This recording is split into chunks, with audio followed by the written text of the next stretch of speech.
L'affaire bouddhiste et l'affaire des étudiants ont été montées de toutes pièces et répercutées de façon orchestrée et puissante pour intoxiquer l'opinion intérieure comme l'opinion internationale contre le gouvernement du Sud-Vietnam.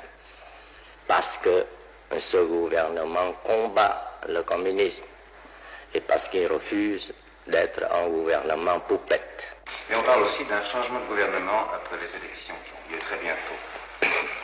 Par le mouvement des hameaux stratégiques, un mouvement révolutionnaire partant de la base, et il est immanquable que toute la superstructure sera modifiée profondément, avec ou sans élection. On dit que vous pourriez peut-être prendre la tête d'un nouveau gouvernement après les élections. Est-ce exact? Oh, certainement pas, parce que je n'aime pas la politique. Vous avez tout de même un certain rôle politique, puisque vous êtes tout de même conseiller ici à la présidence, et d'autre part, des rumeurs persistantes également disent que l'ambassadeur américain, par exemple, aurait exigé votre départ.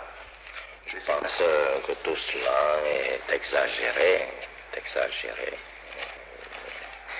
Et tout cela, c'est de la polémique. Mais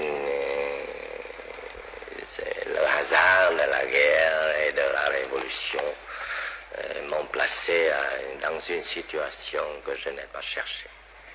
Cela est certain. Et que si la situation va mieux, je me retirerai de la politique avec beaucoup de joie. J'aimerais vous poser une question plus personnelle encore, monsieur le conseiller. Votre famille et vous-même avez été violemment attaqués par la presse internationale et singulièrement par la presse américaine. Quelle est votre réponse à ces critiques? Je pense que ça dépend du point de vue. Des points de vue occidentaux, des occidentaux, parfois on voit les choses sous un autre jour. Pour moi, qui suis l'organisateur des hameaux stratégiques, ce qui m'intéresse, ce n'est pas tant que ce gouvernement soit soutenu ou pas soutenu par le peuple.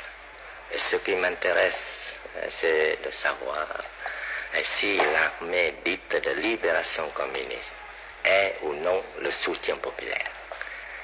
Et si cette armée de libération communiste n'a pas le soutien populaire grâce à mes hameaux stratégiques, et je pense que mon but est atteint. Monsieur le conseiller, vous êtes donc parfaitement insensible à toutes ces critiques, violentes parfois. Il faut bien mettre sa tête dans le frigidaire quand on est dans une telle situation. Il faut avoir beaucoup d'estomac. Que pensez-vous, monsieur le conseiller, des récentes déclarations du général de Gaulle à propos du Vietnam et d'une réunification possible du Vietnam?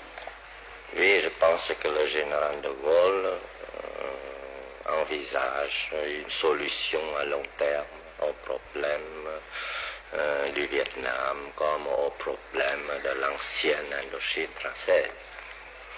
A-t-il tort? A-t-il raison? On a toujours raison de vouloir la paix, mais c'est de la faire, n'est-ce pas, qui est difficile, et surtout, il faut que cette paix-là soit un progrès, au point de vue liberté, comme au point de vue de progrès économique. Et si c'est une paix du tombeau, cela n'a aucune valeur. Monsieur le conseiller, vous combattez le Viet Cong, vous combattez le communisme. Pourquoi êtes-vous anticommuniste? Je suis anticommuniste au point de vue doctrinal. Je ne suis pas anticommuniste au point de vue politique ni au point de vue humain. Je considère les communistes comme des frères qui sont égarés. Et je ne suis pas du tout pour une croisade contre le communisme, parce que nous sommes un petit pays et nous ne demandons qu'à vivre en paix.